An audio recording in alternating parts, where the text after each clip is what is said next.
আওয়ামী লীগের পতন কিন্তু এইবারের নতুন না। আওয়ামী লীগের পতন কিন্তু এর আগেও হয়েছে। ৭৫ সালে হয়েছে, ৭৫-এর পরে হয়েছে, ২০০১-এ হয়েছে, তারপরে আবার এখন হলো। অর্থাৎ এই দলটির পতনের সঙ্গেই এই দলের একটি গভীর সম্পর্ক আছে। যারা ইতিহাসবিদ তারা জানে। পতন আর পতন, এত পতনের ইতিহাস বোধহয় বাংলাদেশের অন্য কোনো পার্টির আছে কিনা আমার জানা নেই, যেটা কিনা আওয়ামী লীগের আছে। তো পতন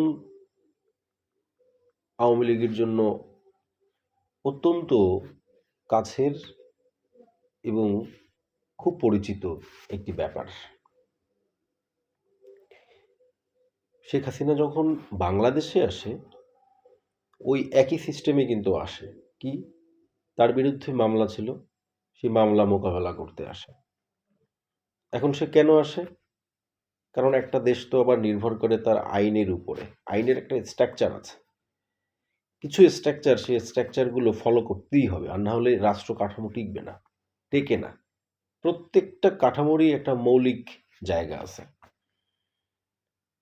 তো তো সেখানে কিন্তু সে এসছিল, ওই আইন তাকে আনতে বাধ্য করেছে। আইন যদি চায় পারে। এখন আইন আবার হয় কিভাবে?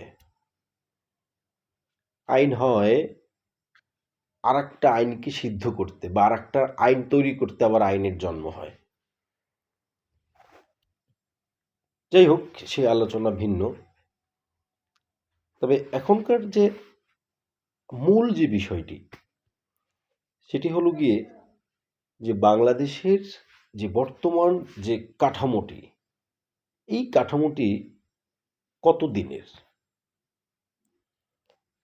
১৭ বছরের যে গল্পটা আমরা শুনছি, এই ১৭ বছরের গল্পটা যে কাঠামোর উপরে নির্ভর করছে, সেই কাঠামোর পরিবর্তন কতটা হয়েছে? কেন এই কাঠামোর কথা বলেছি? দেখেন, কাঠামো ছাড়া ওই একটু আগে কিন্তু বলেছি যে প্রত্যেকটি বিষয়ের কিন্তু একটি মৌলিক কাঠামো থাকে। আপনার কাছে কি মনে হয় যে এখন ঘুষ হচ্ছে না?